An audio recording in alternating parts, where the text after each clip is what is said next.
Coffee time again, exposing the truth. Welcome to Coffee Time Again, exposing the truth.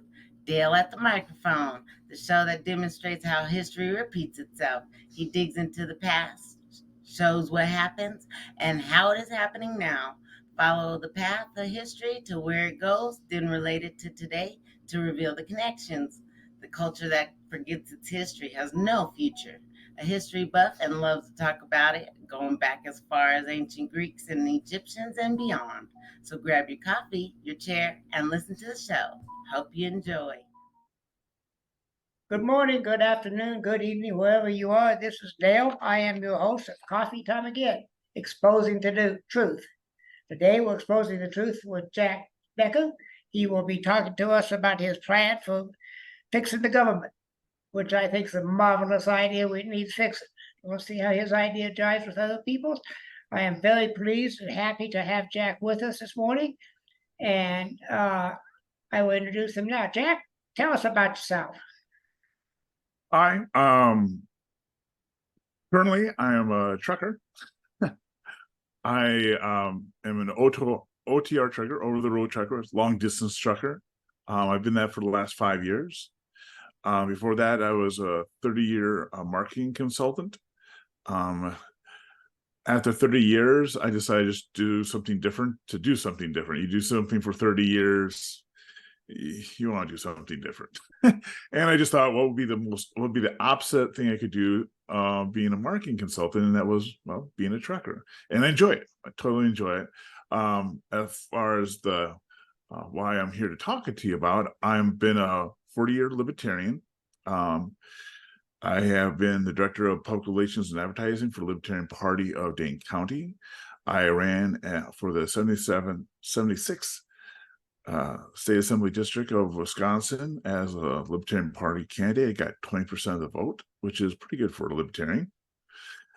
And it's just this amendment just came out of a lot of, well, about 40 years of thought. I don't know if you want to get right into the amendment. Yeah, let's go ahead with the amendment, because that's the first question. Let's get into it. Okay. The amendment, should we do it section by section? No, why don't you just go ahead and talk and the whole thing? I'll ask questions when they come up. But let's talk about now. What is the amendment? The amendment is called States First Amendment, kind of a little spin-off of like Trump's America First Amendment. This is States First Amendment.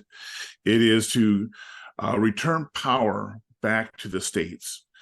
In the United States, when the United States was founded as an independent country from Britain, we initially had the Articles of Confederation, which is actually our first constitution.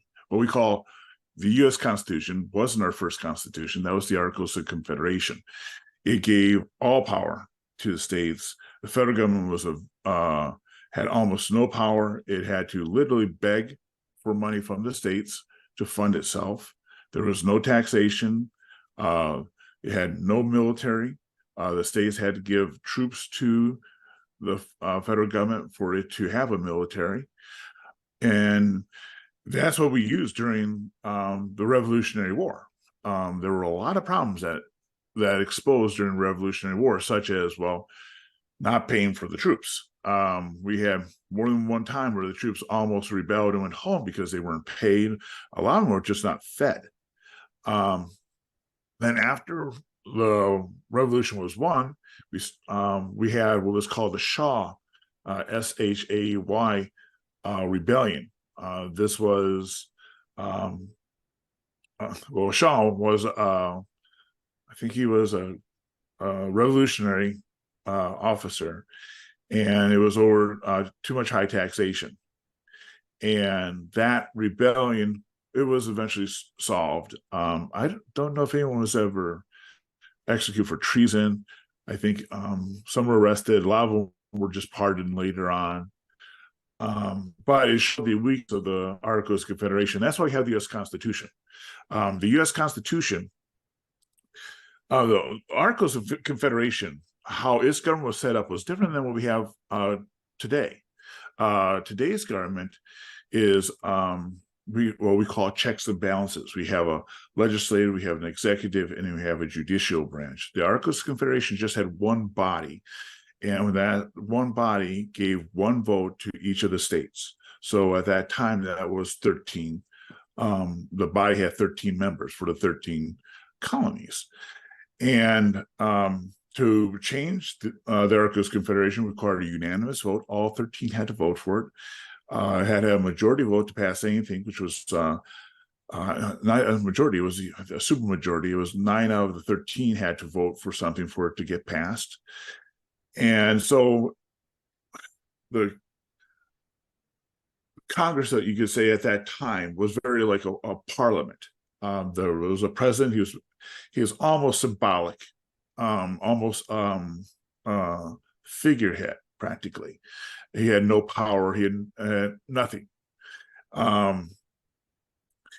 So that caused problems, and it was very much parliamentary style of government, and there was nothing wrong with that in of itself being a parliamentary. That's what well, the United Kingdom is a parliamentary form of government. Practically every democracy I think every democracy you see in the world is a parliamentary form of government. That's where one body has all the power. The national leader is actually, to Americans, that national leader is essentially the Speaker of the House, is the majority of the members voting for one person to represent them, and that's the prime minister in all parliamentary governments. We have a duopoly. We have essentially a two-party form of government in our country. Other countries, they have multiple political parties. But anyway, that's the weaknesses of that caused us to come up with a constitution, with a U.S. Constitution, and it split apart the government into 3 parts: the legislative, the executive, and the judicial. In the legislative, which is what we call the U.S. Congress here in the country, there was a lot of debate about should we have the states be represented by just them?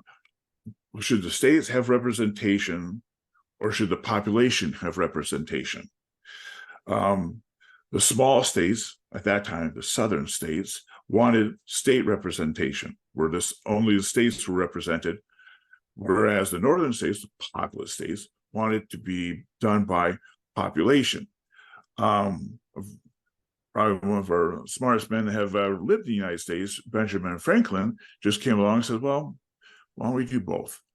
And that's why we have now the U.S. Senate and U.S. House of Representatives. The U.S. Senate represents the states. The U.S. House of Representatives represents the population. And that took the legislative branch and broke it into 2 parts. So it's even more divided our government into checks and balances. For anything to get passed, it has to pass the House and it has to pass the Senate. All bills start in the House, and then almost all bills start in the House and travel to the Senate. Right. Most money bills have to come from the House of Representatives. Yes. But also the Senate is one that approves the nominees for the U.S. Supreme Court. They tried to divide it a little bit so they had, they felt different. Okay. Yeah. It was a common thing to say that the bills were given birth in the U.S. House of Representatives and sent to die in the Senate. The Senate was supposed to be the adults in the room. The House of Representatives were only elected for 2 terms. They were to represent the current mood of the nation. The Senate was supposed to be a more mature branch, and these members are elected every 6 years, and they offset. So when a state votes for their U.S. senators, they're not voting for two at the same time. They're voting for one every.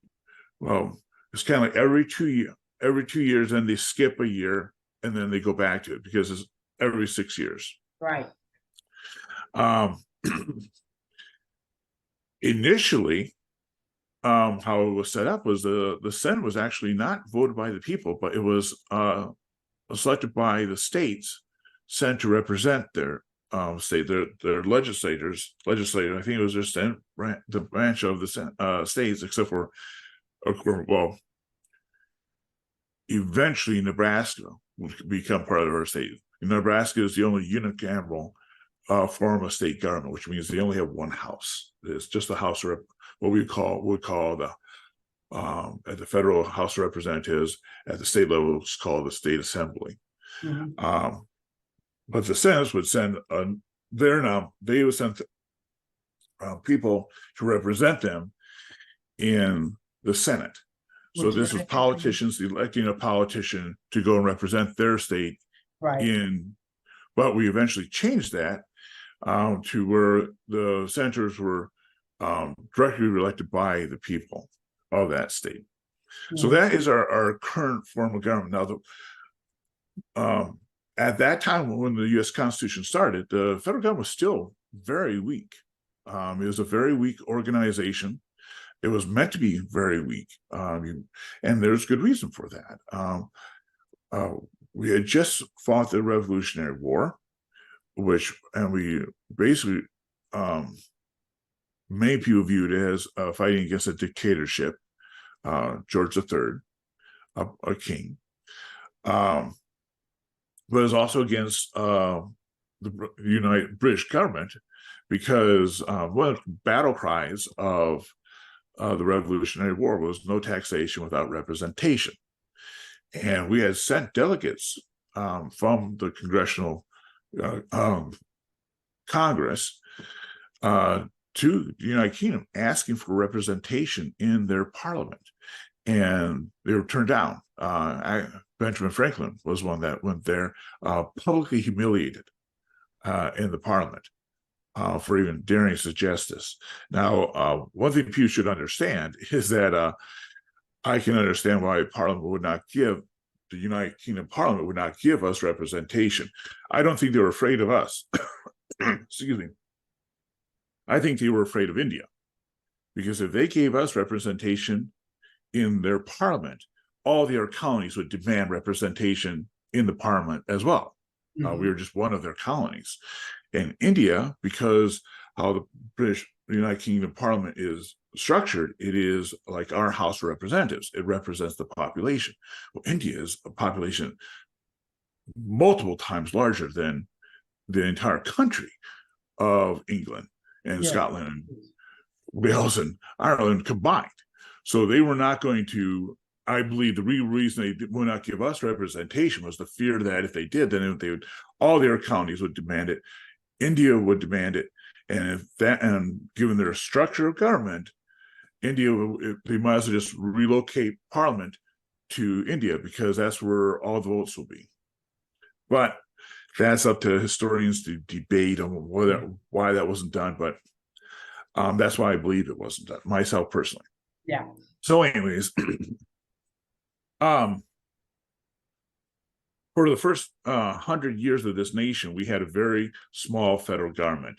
We had a Supreme Court that kept striking down every time those that want to have a strong federal government would rear their heads, kind of would try and make a move.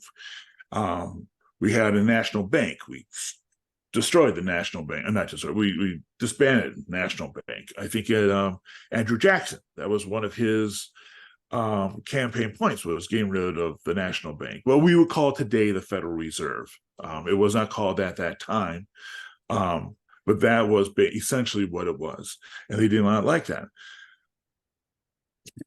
Then 100 years after the founding, those that wanted a strong federal government got lucky. All of a sudden, the Supreme Court was pro-centralized power. And then they were able to get the Supreme Court to agree with their warped interpretation of what's called the welfare clause and the commerce clause. In the Constitution, there's a part of it that says the states come to the general welfare of the other states. The founding fathers meant that was to mean coming to their defense. Okay, but it doesn't say that. It says the general welfare. Well, they took it like there's different definitions of how you can, like in the English language, if you look up like set, S-E-T, there's multiple definitions of what set can be. It can be a set in tennis. It can be something you set. It can be a set on a Hollywood set, etc. Well, that's what they tried to say, that, well, that general welfare could also mean the person. And from that,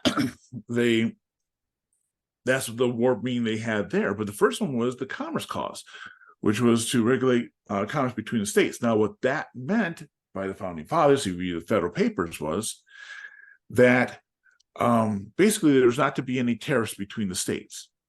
Okay, right.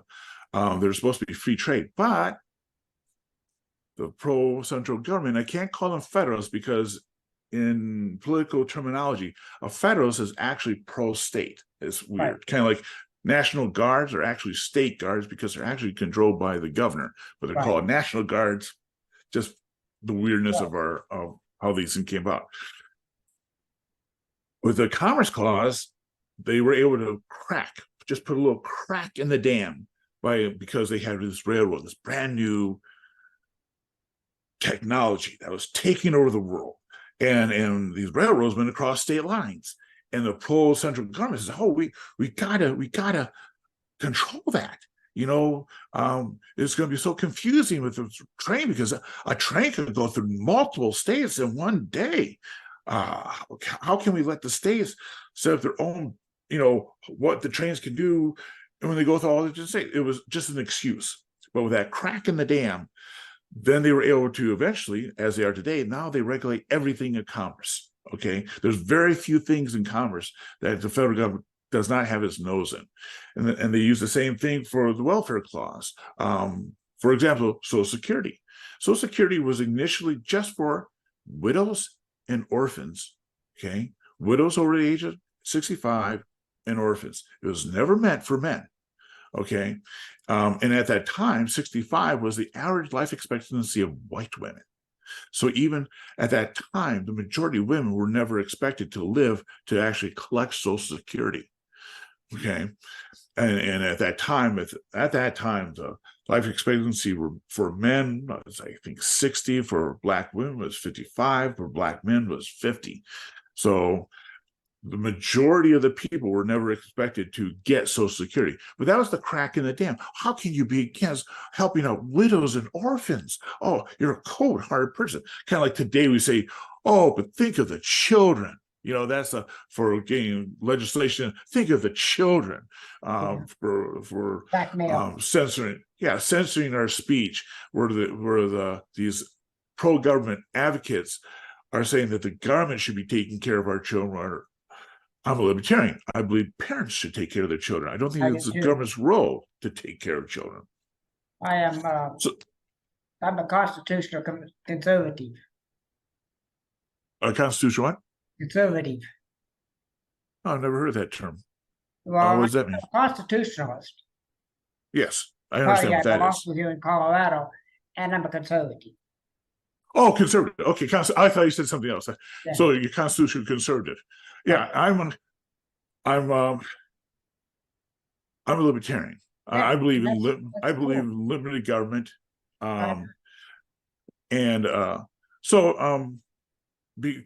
because they were able to crack these dams into using a warp reading of the Commerce Clause, a warp reading of the General Welfare Clause. We have the federal government as is today. It is all powerful. There are very few areas that the states still hold control over, and they fight tooth and nail. The states fight the federal government to hold on what little powers they have, but the federal government is always trying to take those powers away. Right. But that was totally ignores the 10th Amendment to the Constitution, which says yes, they specifically mentioned belongs to the states. Right, and the individual. Right. And it just but now they've gotten the Supreme Court to go along with it. When a Supreme Court rules, it is rulings affect everything. We're seeing this right now with the recent throwing out affirmative action for universities, saying, no, this discriminates against whites and Asians. And this ripple effect, all the colleges and all the universities are having to get rid of their affirmative action. Many of them are fighting it tooth and nail, but many of them are now changing because of this ruling from the federal court. There are lawsuits against corporations that are using basically affirmative action to discriminate against whites and blacks, whites and Asians, and now there are law firms that are getting the corporations to get rid of that discrimination, and because of that ruling by the Supreme Court. So the Supreme Court ruling has a huge impact, and that's why we have the federal government as we have today. The first 100 years, all the Supreme Court courts struck down every attempt to make the federal government more powerful. But then you got a centralized power Supreme Court, and now we have what we have today. My amendment is meant to turn that around. Okay. And my amendment is not to go after the welfare clause directly or the commerce clause directly. I believe you did that, then the pro-centralized government forces, you're fighting skirmishes and not the war. Because then you're having is a whack-a-mole. Well, then they can pop up something over here. Well, here's something different. And so you're always going around trying to hit them. This amendment I have actually doesn't change the current government we have now with everything it's doing, except for who is made up of that government. And I believe by my amendment changing who is made up of that government, it will change the government back to closer, not exactly, but closer to what the founding fathers wanted. Oh. And how it does that is it creates a new politician in our country that has never existed before.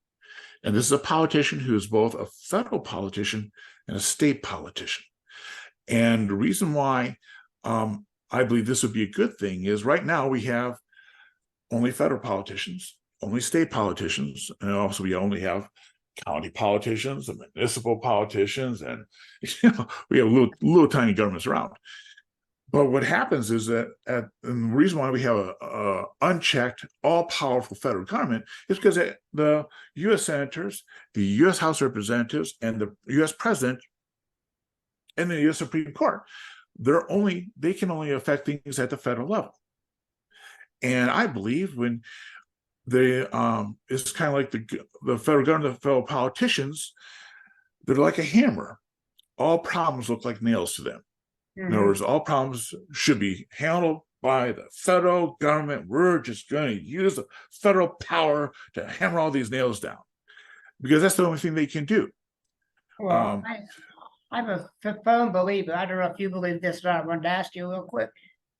Sure. I believe that most government departments, specifically to education, Homeland Security, HUD, and most of the other departments needs to be disbanded. Yes, they should be handled at the state level. Right. And what we have is, if you look at the states, there's only 3 federal departments that are not duplicated at the state level.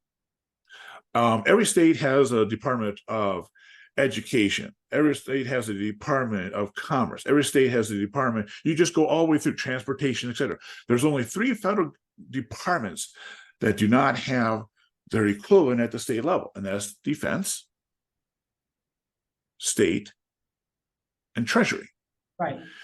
And initially, though, there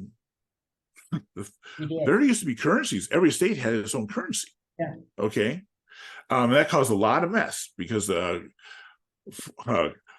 counterfeiters were a huge problem in our early government, and even the defense. I mean, we have National Guard, So even in those aspects, there is aspects of them either currently or were like in the state currencies at the state level. This here, my amendment, basically, let me just go through it, and I think you'll understand what it is. Section 1 says each state gets one vote in the U.S. Senate. That vote goes to the current state's governor. A current state governor can serve as the U.S. vice president, and governors cannot be compensated in any way or form for their service to the U.S. Senate or the office of the vice president. Right now we have senators. 2 senators are represented of each of the states. These are directly elected by the people. Mine would eliminate essentially the current U.S. Senate and transfer all of its powers to the governors. The Second Amendment, second section is each state's votes in the U.S. House of Representatives are equally divided amongst all that state's current state assembly members. Each current state assembly member is a full member of the U.S. House of Representatives, and none of them can be compensated in any way or form for their service to the U.S. House of Representatives. What these 2 sections does is now the House of Representatives, as we currently have it, disappears. Their powers are sent to the state assembly members. Now, let's say in the House of Representatives, your state currently has 10 votes, just to make it simple for people to understand. Now, let's say your state assembly has 100 members. Well, they don't each get a vote in the U.S. House of Representatives. You take those 10 votes in the House of Representatives, you divide amongst their members. So state assembly members. So each one of those state assembly members has 0.1% of a vote in the U.S. House of Representatives. So when a bill comes up, they can vote, and those percentages are added up to whole votes, and that's how bills can be decided. Now, the thing is that there's a lot of benefits from doing it this way. And that's those 2 sections are the core of my amendment. The other parts just deal with other aspects. Section 3 of it is just a parliamentary. It just says they can vote in their state or district, and then the House of Representative members can vote in their state's capital and all congressional committee meetings. Oh, Section 3, all U.S. senators can propose and vote on legislative bills from their states. All U.S. House of Representatives can propose and vote on legislative bills from their districts and states' capital, and all congressional committee and subcommittee meetings must be conducted by way of video conferencing. This is a parliamentary section, parliamentary rules. Right now, to vote in the U.S. Senate, you can have to be there. I mean, there's classic stories of them wheeling in a sick senator who was on his deathbed just for him to vote on a bill. Strom Thurmond. What? Strom Thurmond. 100 years old. So, they were doing that. Yeah, but that's Feinstein most recently is Dianne Feinstein. Yes, yeah, that's personally, I believe that's elder abuse. I mean, just personally, I believe this. And just like my own personal feeling is, I think Joe Biden, I really think we should look into once he's out of office into elder abuse, because I think he was abused. I think at bad times, and it's shown in press conferences, he still thinks Obama's president. Yeah. Obama controls him. Yeah. So, but I've learned not to go off on tangents on other podcasts, so I'll try to discipline myself here. But this section here is just to say formally, no, you can propose bills. I mean, to propose a bill in the U.S. Senate, you have to go to the floor of the U.S. Senate, propose your bill. You have to have another member. Is there the president of the Senate says, does someone second it? Another U.S. Senator has said, I second this amendment. I don't know if they have to go to a third to do it, but I think it's just a second to second it. And then the bill is introduced into the U.S. Senate. This gets away from the pro-centralized government. People say, well, they still have to come to Washington, D.C. They still have to come to Washington, D.C. To do this, or they don't. And you have to understand, when this country was founded, the fastest transportation was horses and ships. Okay? When our founding fathers met in a congressional meeting, they wintered in Washington, D.C. okay, which meant you have to understand, back when our country was founded, this country was an agricultural country. It was mainly farms. There's very little industry. There was some, but there was very little industry. And so all the representatives were not full-time representatives. They had farms. Thomas Jefferson was a farmer. George Washington was a farmer. So when they had to be home to take care of their crops. And so they would. And then at the fall, after harvest, they would all then start, those who were elected to Congress would start, and the president actually, would then start journeying to Washington, D.C. before winter hit, before the roads became too muddy. So they'd get there, and then they'd be in Washington, D.C., and they stay in Washington, D.C. for the winter. They, as it says, they wintered in Washington, D.C. And that's when Congress is in session. That's when bills are voted. That's when bills are passed. This is where the pocket veto really had a lot of power, because the president could literally, it's called pocketing a bill that was voted by the Congress. But then Congress, when spring came, Congress would suspend itself. The session of Congress would be over, so all the representatives can go back and take care of their farms. Today, we have a full-time House of Representatives, a full-time Senate, full-time president that work. That's their job. Back then, you would how you correspond is by letters. And we fortunately have some of those letters. There's an exchange between Thomas Jefferson and John Adams that's just absolutely fantastic. They were politically opponents when they were in politics, but after they kind of retired, they became close friends. Tragic thing is that when John Adams was on his deathbed, he died on July 4th. So did Thomas Jefferson. And that's what he said. He says, John Adams says, at least Thomas Jefferson lives. He died the same day, which you think is poetic considering what that date means. They were real bitter enemies when they were in office. Oh, bitter enemies. They had opposing views. Thomas Jefferson was pro-states.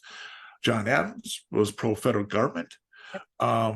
Alexander Hamilton was pro-federal government. He's the one that got the national bank that was then taken down, I think twice. Taken down. Last time was taken down was by Andrew Jackson. But that's what do we have. But today, what we are doing right now, video conferencing, we can communicate instantaneously across this country.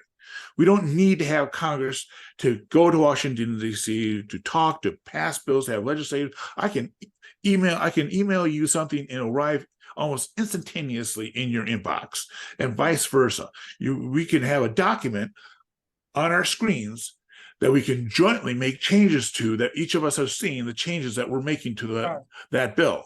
We can have, like here, we're having this meeting, but I forget how many people Zoom can handle at a time. I think it's up to 10.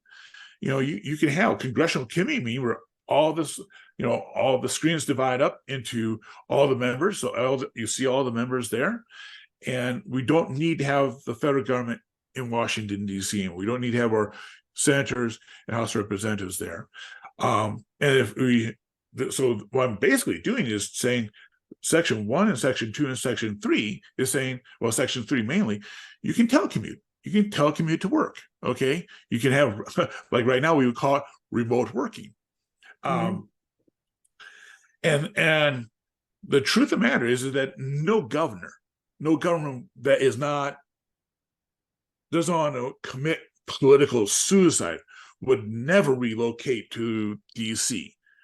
They would probably, if any governor were to relocate their residents to D.C., you would see a recall vote instantly happen in that state. What in the world are you doing there? You get back home, okay? So, and when you think who represents a state, really the first comes up, many people is this, well, the governor, and we elected him to represent this state. And so we already had telecommuting. Well, why don't we just have the governor that represents the state represent the state in the U.S. Senate? We don't need to send two members to represent our state. We already have the governor. We have telecommunications, et cetera, email, et cetera. That governor can interact just as fast as anyone else.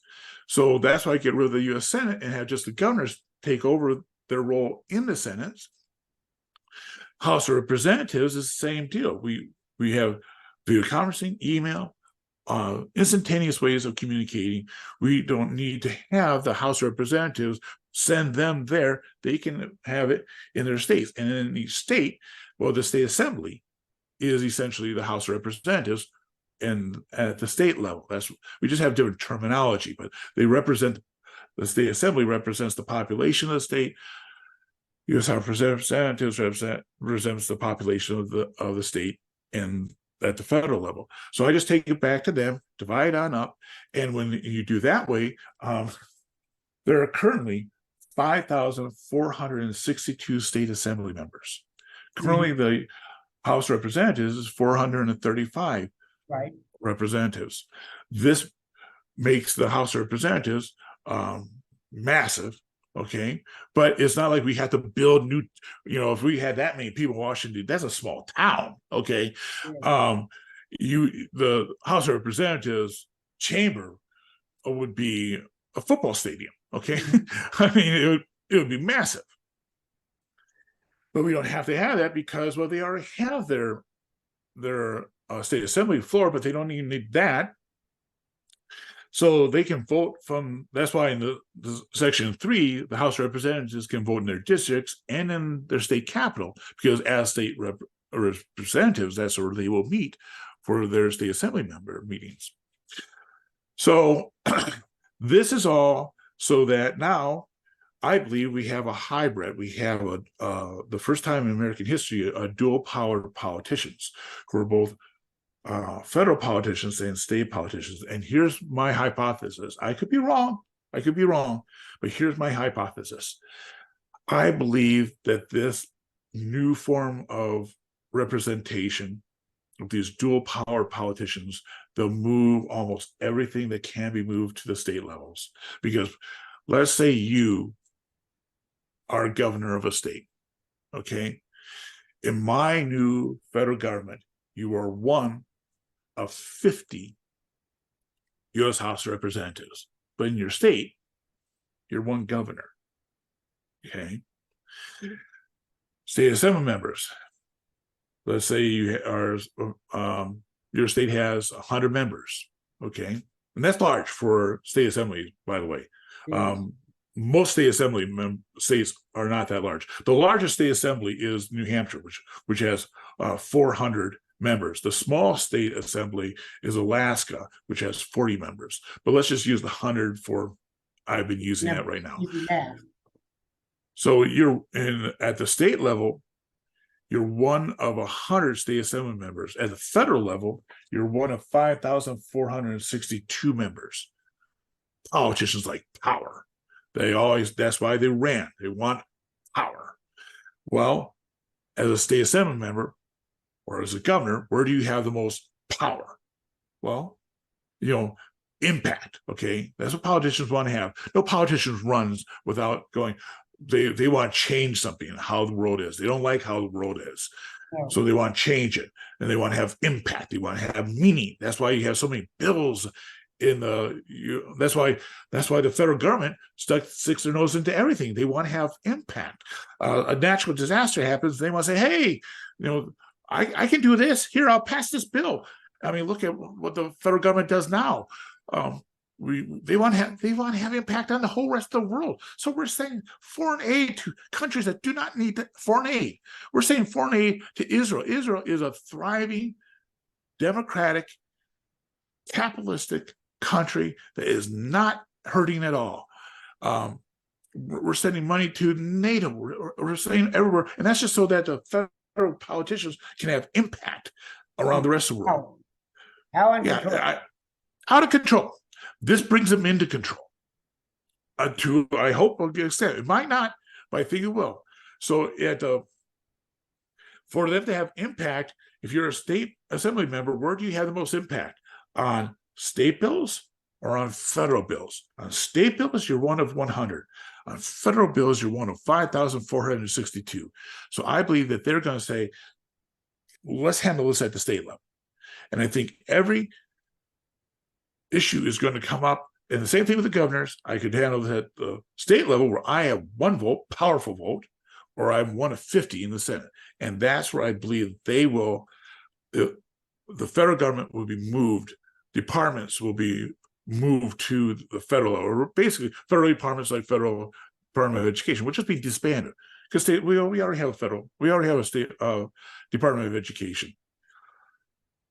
So that's what I think will happen with this thing here, that these dual power politicians will know that they'll have more impact at the state level. And also it's just that they're closer to the problem. The truth of the matter is that we are not like European countries where basically everything's the same. Their geography is the same. We're the United States of America. We literally have swamps. We have snow-capped mountains. We have deserts. We have fertile farmlands. We have every topographical,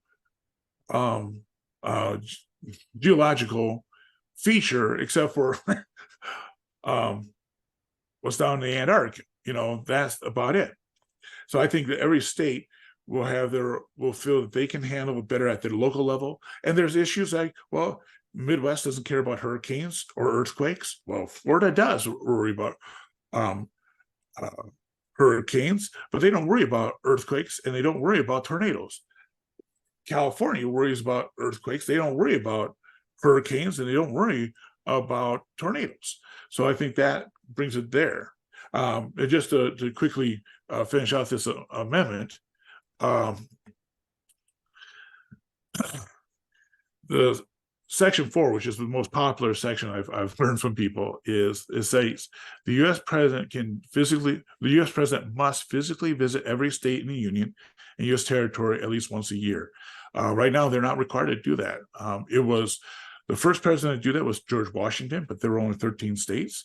The next president to visit all current states was Nixon. It wasn't until Nixon that another president visited all the states that were in the Union at that time. I believe this gets the president, and then here the Section 5 is related to Section 4 and all what I'm talking about. Section 5, the Capitol Hill building is no longer a functional building of the U.S. Congress.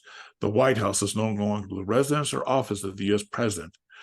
Both are made in national monuments and turned over to the Smithsonian Institution for preservation, historical research, and tours. The District of Columbia stripped up its federal status and returned to the state of Maryland. This kills Washington, D.C. People talk about draining the swamp. I'm like, leave the swamp, okay?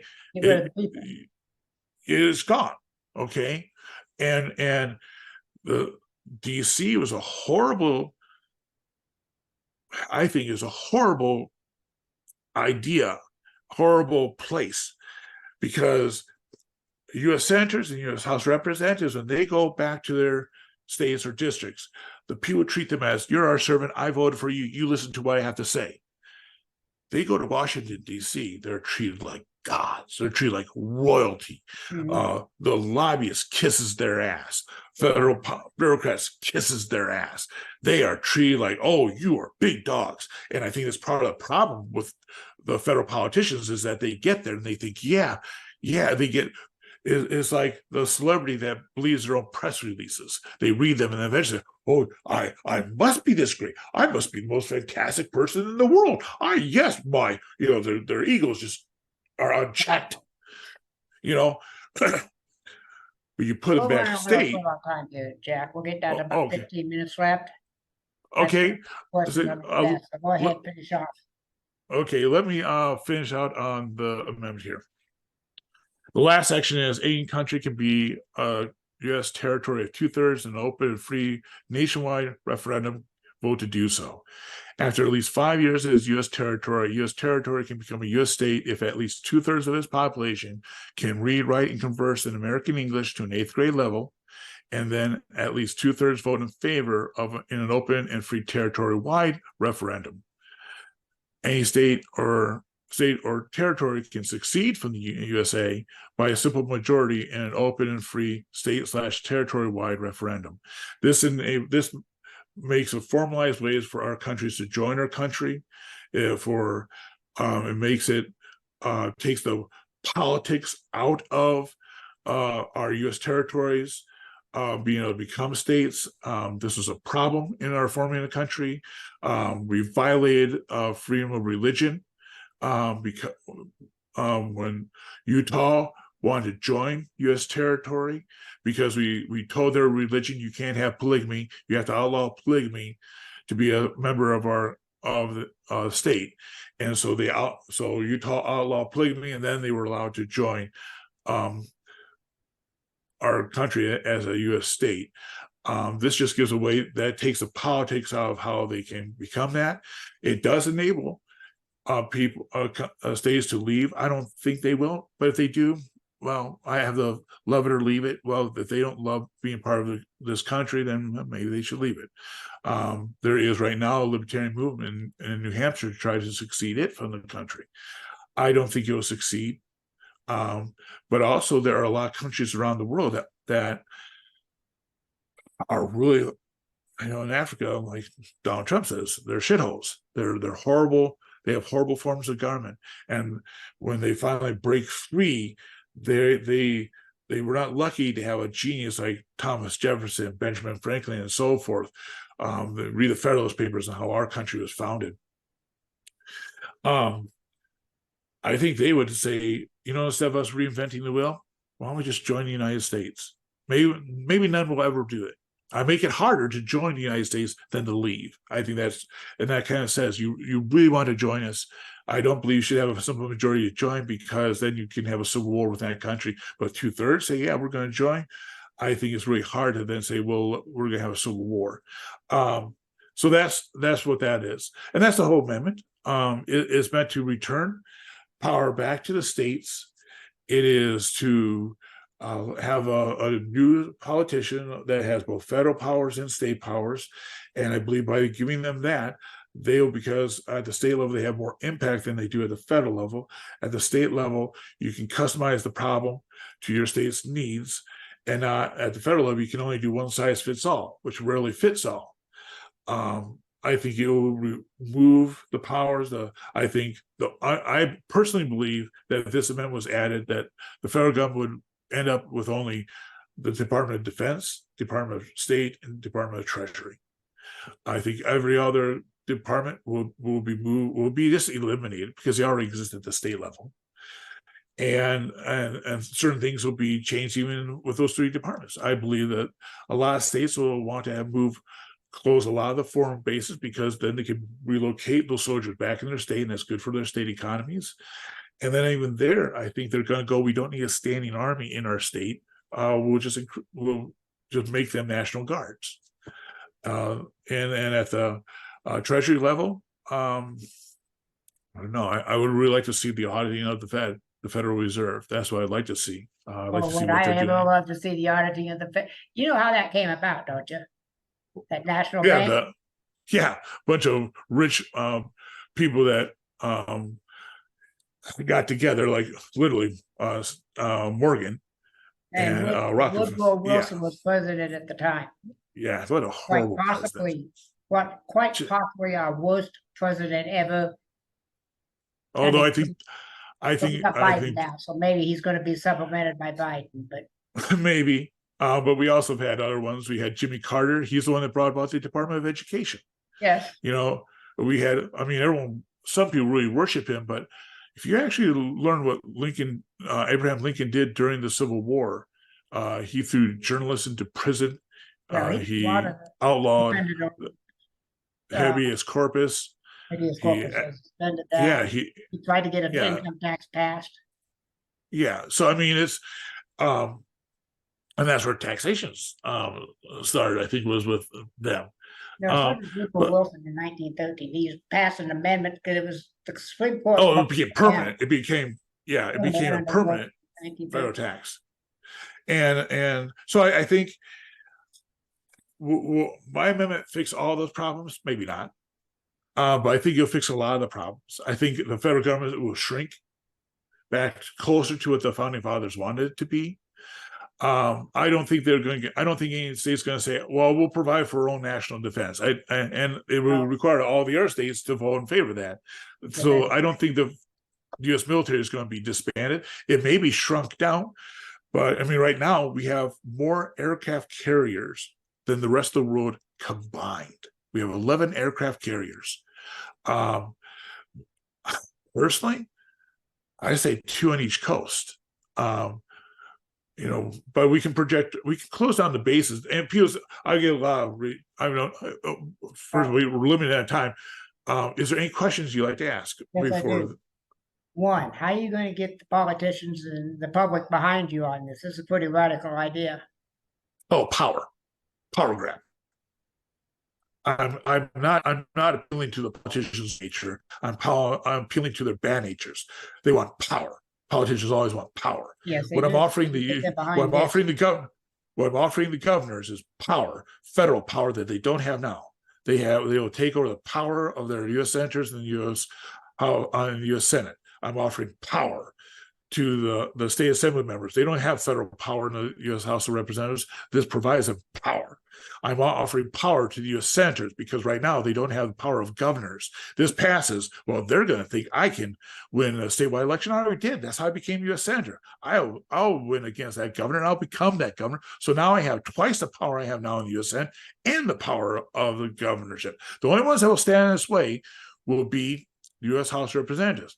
But in our Constitution, we have this lovely thing called a Constitutional Convention that the states can call, and they do not need permission from the federal government. That threat, and that is a threat that states have used over our history of our country. That threat has made the federal government make changes. That threat, I don't think the U.S. senators are going to oppose this because they will want the power of their governors. They will look at themselves right now. If this passes, I double my power in the U.S. Senate, and I have the power of the governor. Greed, thirst for power. So I believe that the states will want it because they will gain more power, and they have the power to declare a constitutional convention. The U.S. House of Representatives are not going to the U.S. Senate is not going to be their ally because the U.S. senators want more power.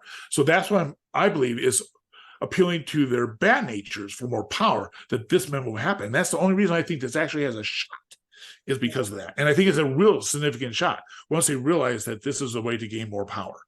Yeah, you're probably right there, because that power and greed, first thing you do is disband it. Oh, yeah. The old statements say, never stand between a politician and more power. Just run you right over. Okay. This gives them a chance. But this gives them, and it also takes care of DC lobbyists. Yeah, right now, the lobbyists have all the U.S. House of Representatives and senators and its president right in one location. They literally can walk from door to door in legislative buildings and meet with a whole bunch of U.S. senators and the president. I take them, spread them over all 50 states. We now have 435 House of Representatives. I make that 5,462. Good luck in lobbying all of them, and they have to travel to all of those states to do that. It makes lobbying insanely expensive, insane labor intense, and I'm all in favor of that. Yeah, the harder it makes it for lobbyists to lobby, the better. Amen to that, Jack. I'm going to tell you right now, I agree with you on a lot of this. Some of it I'm a little shaky on. How are we doing on time? Yeah, but we don't have time to do a real debate. We only got about 4 minutes. But I want to thank you for being on the show. You've got a wonderful thing going here. I'm going to follow it and see how you get going and how you do. Oh, I appreciate that. Anytime you want me back on the show, I'd be happy to come on. Right. I will absolutely probably invite you back in about a year to see how's it going.